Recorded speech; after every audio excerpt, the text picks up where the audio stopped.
This is the true story of how concealed carry saved my life and the lives of several others. Had I known what was going to happen to me that night, I still would have gone. Some people may find that crazy, but the man I always want to be is the man I was that night. When I first decided I needed my concealed carry permit, I looked into several companies that offer training programs.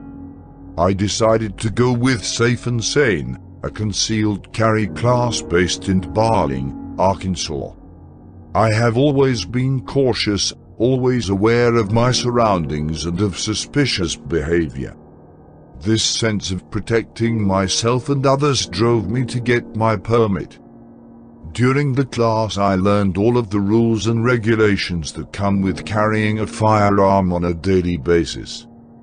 After absorbing all available information, I made the decision to accept that responsibility. When I took the class, I used a Smith & Wesson 9mm, a relatively cheap, user-friendly pistol, and a very good starter pistol. As my skill improved, I chose to upgrade to a better pistol. After studying several types, I eventually selected the Glock Model 22, a 40 caliber pistol for its reliability, accuracy, higher round count than the 45 caliber, and larger impact than the 9mm. The day I had to use my everyday carry started like any other. I woke up, took a shower, got dressed and hung out with my roommate and best friend watching TV. We decided to go to the movie with a group of friends. The 5 of us were going to see the movie at 7:30 p.m. We pulled up and parked about 100 yards from the door, that's how busy it was that night, and walked to the ticket counter and got our tickets.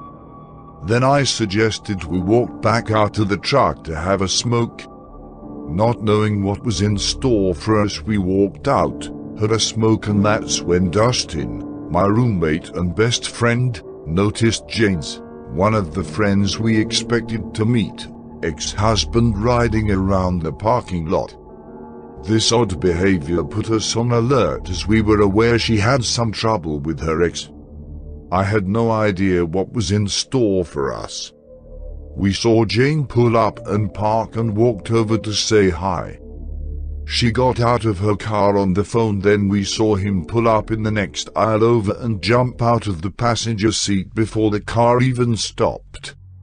He started walking towards us in a very relaxed manner, like nothing was going to happen, and said, "Hey guys." Jane turns to see him and freaks out. When I look back at him, he is pulling a gun from his waistband. Instantly I turn profile stance and push Jane behind her car. He fires and strikes me in the chest and the arm with one shot. I didn't realize I was hit, so I backed up and began to draw my weapon. Before I could, he got a hold of Dustin and put the gun to his head.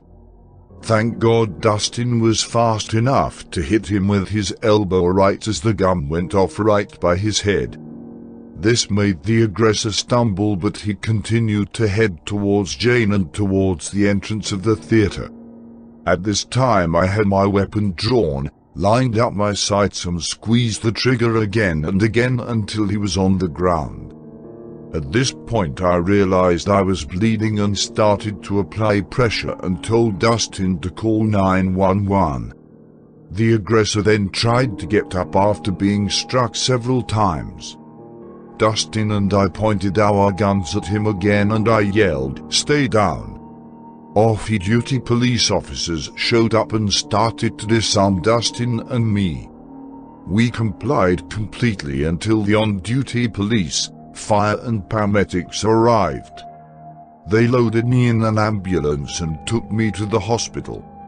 The walking miracle was my nickname after hospital staff's assessment. I had several x-rays, scans, exams and labs.